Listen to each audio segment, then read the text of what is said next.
Þórdís að fara aðeins eftir í björnsætti.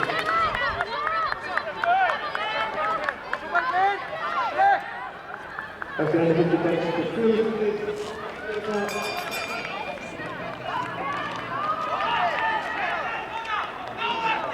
Síðan Guðrún Friðriksdóttir, FHB, Sævarskáðið til Freyðarsdóttir. Wow, tvær skilur sér á, það eru Andrea og Axel Sverrisdóttir á Ská. Þetta verður mjög spennandi endabrökkur og þetta er kannski horfið. Koma við saman inn í síðustu 200 metrana. Agnes Emilsdóttir er alveg á öxlinni á Andreu.